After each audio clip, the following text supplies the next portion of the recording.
Hey, great day, beloved. Great day. I'm excited because we're starting a new season.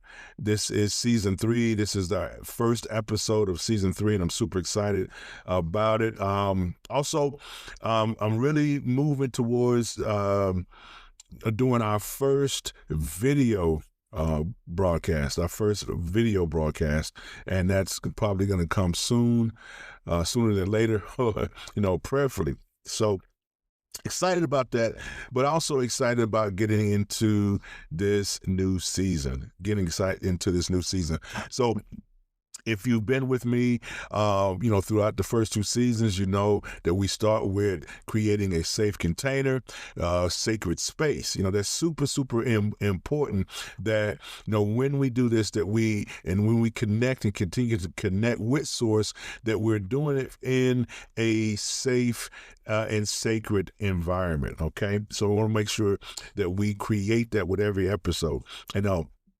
So how do we do that? Well, we center ourselves, we concentrate on our breathing, we open up our third eye, and we, connect. We really truly connect to the divine in us so that the divine in us can connect to the divine source. Makes sense? Okay. So if you're sitting up or lying down, just make sure that you're comfortable. Make sure that you are comfortable.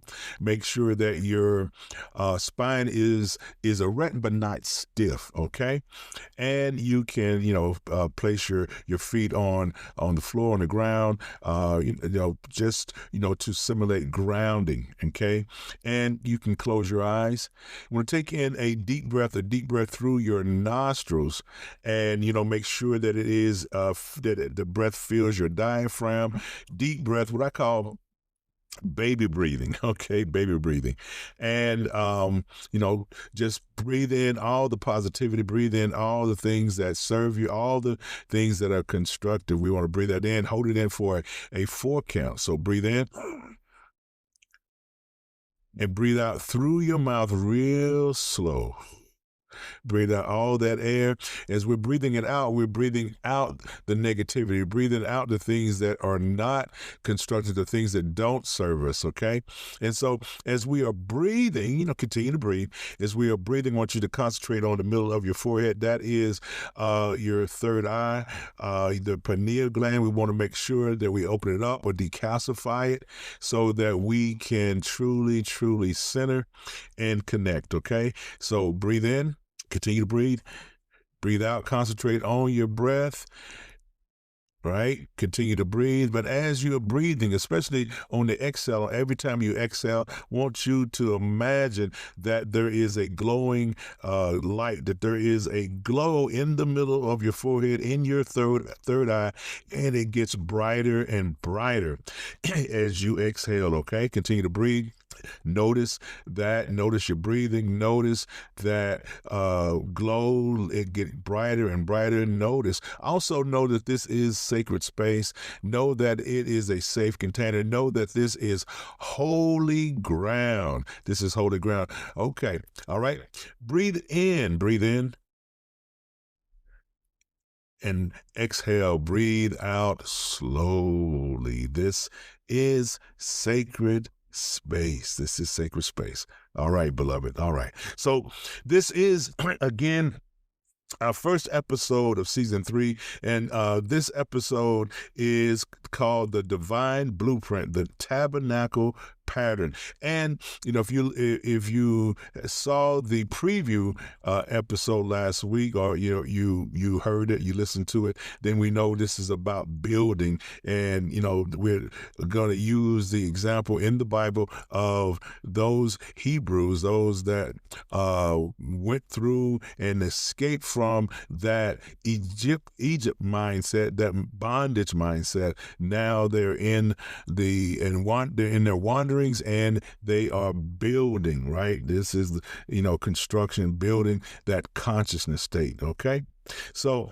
we begin to explore. We're exploring the divine blueprint of the tabernacle and its profound meaning for creating sacred space in consciousness. Sacred space in consciousness. So, for the context in Scripture, the Scripture, this is Exodus 25 through 27, while Moses was on Mount Sinai. God provided detailed instructions for constructing the tabernacle. The tabernacle is a portable sanctuary for divine presence. Okay, this is the dwelling of God, the dwelling of Source, the dwelling place of the divine. Okay, and so this precise pattern reveals how sacred space is structured in both physical and consciousness realms. Okay. This pattern, this is a precise pattern. Okay, God gave these instructions and how this pattern, it reveals how sacred space is structured in both physical and the consciousness realm. Okay, so from Exodus 25 to 27, which is our primary text for the blueprint, but there's some other scriptural connections. Like Hebrews 8:5. There is the confirming of the heavenly pattern. And the New Testament, we hear about and we read about the body as temple, right? The body as tabernacle, the body, as sacred space. So in 1 Corinthians 6:19, we find that. And then in Revelation, so in Revelation's measurements, they echo the sanctuary patterns. And as a bit of historical context in this ancient Near Eastern sanctuaries, some historical standpoint, this ancient Near East. Okay, I know we hear about the Far East and the Middle East and things like that, and especially this area, is referred to that we're talking about is referred to as the Middle East, but it is the Near East. Okay, and this ancient, these structures in ancient Near Eastern history, the Egyptians had portable shrines and sacred tents. Okay, so the Egyptians, they even had portable shrines and sacred tents. Mesopotamian temple, the designs are similar, and then the nomadic sacred space, of those nomadic peoples, nomadic tribes. Okay, they also, had the sacred space practices. Okay.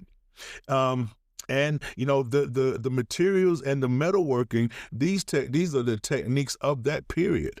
Okay, that in these ancient Near Eastern cultures. So the tabernacle was revolutionary in being portable yet elaborate, simple yet precise, communal yet sacred. So unlike permanent temples of some of the surrounding cultures, it embodied divine presence moving with the people through their journey. Okay, which to understand that it embodied the divine presence. Okay, and this divine presence moves. Right, it accompanies, it flows with the people through their journey. So, let's get an understanding of the divine pattern. Okay, this divine pattern. So, according to the pattern, the tabernacle wasn't a human invention, but divine revelation, representing how spiritual structure follows precise divine design rather than human preference. Hold right here. And when we read in Genesis, we read in Genesis, and Adam the male is put to sleep, put under. Then there is this divine design that goes on without his preference, without his input, and that is what his mate. right? The one who completes, and that is woman. Right. So without, the interference of Adam, Eve is a divine design. Okay. All right. Just thought I would, give you that little caveat. So this teaches us to align with spiritual principles rather than personal concepts. Okay. And then we had the heavenly counterpart, making it according to the pattern shown to you on the mountain. Right, that instruction, make it according to the pattern shown to you. These were instructions given to Moses. This indicates a transcendent model. Right, so this transcends earthly confines, earthly designs. It transcends that, and so there is this heavenly aspect, the heavenly counterpart to this. So this represents how physical manifestation reflects spiritual reality. Okay, it represents how spiritual manifestation reflects spiritual reality, our outer life manifesting inner consciousness. So this inner consciousness is manifesting on the outside, our outer life. Okay, this consciousness, this sacred space consciousness. Okay, so the precise measurements and materials, every dimensions, material, and component was divinely specified, showing how spiritual formation follows exact principles rather than generalities. Okay, you yourself, we were created and formed, right? With a exact dimensions. What our hands would look like, our feet would look like, our face, our bodies, the internal organs, everything was exact. Okay, rather than generality. This teaches the importance of precision in spiritual understanding. The importance of precision in spiritual understanding. And then it's the three-part structure. We had the outer court, the holy place, and then the holy of holies, right? The outer court, the holy place, and the holy of holies. This division reveals how consciousness itself has distinct levels of awareness and divine access. So we move progressively from general spiritual awareness to intimate divine communion through specific changes. Okay, so the picture is, from the outer court. So we move in our spiritual awareness. We start in the outer court, and as we grow, and become more precise in our spiritual understanding, then we move to the holy place. And then, as we continue to get even more precise, even more in depth, even more connected in our spirituality, okay, then we move into the Holy of Holies. Okay. Hope that makes sense. And so the tabernacle materials and the meaning of it, where there's gold and silver, bronze, the gold, silver, bronze hierarchy, the decreasing precisionness, right? Or preciousness, right? We say that's preciousness, right? So each of these are precious. These materials, these metals are precious in their own right. Okay, so there was even, somebody say bronze, but there was a Bronze Age, and that Bronze Age was important in the development of humankind. Okay, so the decreasing preciousness, right? From bronze to silver, from gold to silver to bronze. So it's decreasing.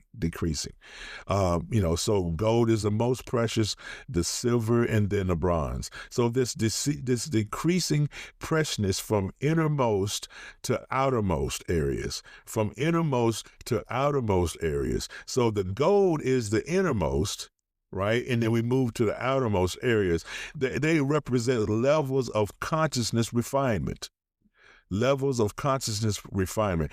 Gold it represents the divine consciousness at the center, and bronze is the practical application at the periphery.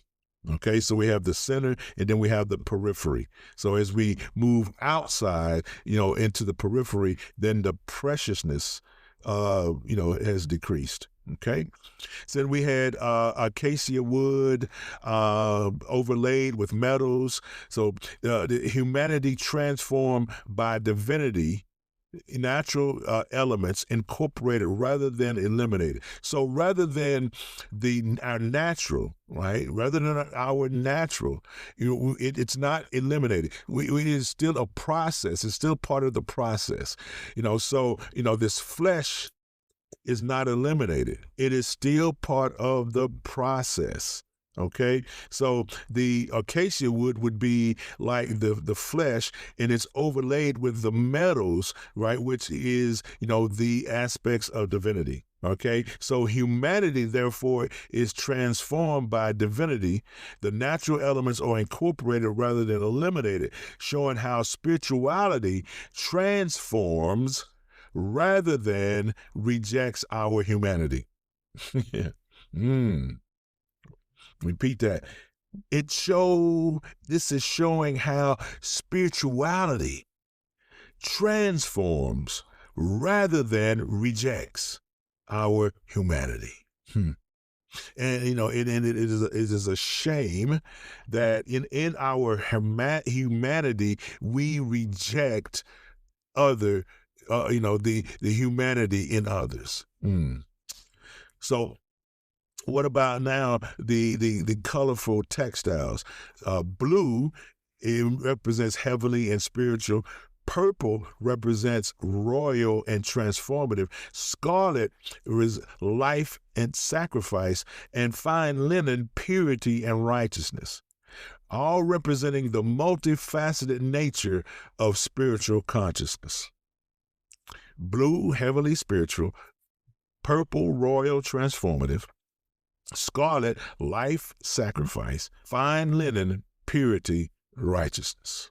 Okay, and then what about the outer covering, which is covered with animal skins? Animal skins as our outer covering, protection and weather resistance, representing how practical elements shield spiritual awareness in everyday life. Our outer covering. Right? Inside we hold the tabernacle. We hold the temple, which is sacred. And it shields the spiritual awareness in everyday life. So as we go more into this sacred space creation, this portable sanctuary, unlike fixed temples, the tabernacle was designed to move with the people, showing how divine presence accompanies us through life journeys rather than being fixed to locations. No, isn't it? But we hear of people finding the divine. Okay, but when they realize that the divine has always been with us, through ups and downs, through turmoil, through good times, and all through celebrations, and all crying moments, laughing moments. The divine has always been with us. It is the divine presence accompanying us through life journeys, rather than being in a fixed location where they have to be found. Okay, right? We found Jesus. And there was a community participation. The community, a participation of the community from everyone whose heart prompts them to give. Right? That was instructions from everyone. So there was this collection of all these different things. Everybody participated. They brought with them things that they had already had, but also they brought with them things that the Egyptians gave them for their journey. But for everyone whose heart prompts them to give, spiritual construction involves willing participation rather than forced compliance. Right? So a person, a person who is forced beyond their will is still of the same opinion still. Okay. Anybody who's forced to do something, right? Then their heart is not in it. Somebody made to do something, their heart is not in it. Somebody compelled to do something, their heart is not in it. Spiritual construction involves willing participation rather than forced compliance. And so there was skilled craftsmanship. So these skilled craftsmen filled with the Spirit. They were named. Some of them were named, others were not. Bezalel and Aholiab were specifically called and equipped, representing how spiritual construction requires both divine inspiration and developed skills. And to this day, developed skills are important for the work to get done. Develop skills, skill sets. Our gifts continue to make way for us. And so, and we know that this tabernacle is built for the divine to dwell. So this divine indwelling, this divine indwelling purpose that God says that I may dwell among them. Source says that I may dwell among them. The Creator says that I may dwell among them. The divine says, I may dwell among them. The great I am says that I may dwell among them, reveals ultimate purpose. Not ritual for its own sake, but divine communion and presence. Divine communion and presence. So, we hold the tabernacle with us so that the divine is always with us, even through ups and downs. Right? Turmoils, all these life lessons, the divine is with us. It takes us to create divine space, to center ourselves and reconnect or connect with the divine that indwells us. So as we close, I want to have a brief meditation. Okay? Remember, be comfortable. You can close your eyes, right? Deep breath in, baby breath. Hold it for the 4 count. Breathe out slowly. Go ahead and breathe. Center into the blueprint consciousness. Visualize sacred space forming within. Feel the structure of divine presence. Experience the pattern awakening. Breathe in, breathe out, breathe in, breathe out. One more deep breath in. Hold it. And breathe out slowly. So as a practice guide, practice sacred space mapping, identifying your consciousness structure. Practice a blueprint meditation, aligning with the divine pattern. Practice materials inventory, recognizing that what you're building with, your skill sets, the things that you have, the things you build, and concentrate on the temple construction, daily practices for the divine indwelling. So remember this week, notice the pattern of sacred space in your life. Observe materials you're using to build consciousness. Recognize divine design emerging and participate willingly in the construction. So until next week, remember divine patterns guide spiritual formation. Sacred space follows heavenly design. You are always connecting and connected to source. Remember, always embrace your purpose, empower your purpose, embrace your journey, and witness the extraordinary unfold. Peace, love, and light, beloved.